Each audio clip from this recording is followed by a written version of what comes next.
Uguhimbaza umunsi mpuzamakungu wahariwe kurwanya Sida n'akaryo keza ko gusubira kwibukanya urugamba rwo kurwanya Sida mu ntumbero yo gufata ingingo zose zishoboka kugira umugera wa Sida uranduranwe n'imizi, twongere dufate mu mugongo abamaze kwandura.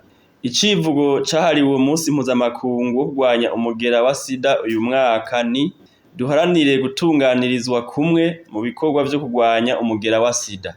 Ico civugo kiduhamagarira twese hamwe atanumwe avuyemwo gushira ahabona ibikorwa vyafashije mu kurwanya umugera wa Sida kandi bifasha kugira ikumirwa rihagarare ku bagendana umugera wa Sida. Uyu munsi ushitse turiko turasozera umugambi wo kurwanya Sida uva mu mwaka w'2018 gushika muri 2022 wafashije gushikira ibitari bike, tukaba mbere twarateye intambwe zishimishije. Aha twabamenyesha ko Uburundi buza imbere mu bihugu vyo muri Afrika y'uburengero na Afrika yo hagati vyashikiriye ihangiro rya 90% incuro zitatu.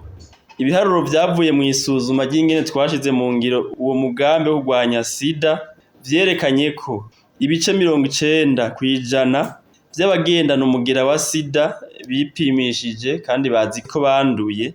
Muri abo ibice 90% bari ku miti ipfufahaza. Muri aba bari ku miti nabo ibice 90% bakaba bafise urugero rw'imigera rwagabanutse cane gushikaho itaboneka mu bipimo.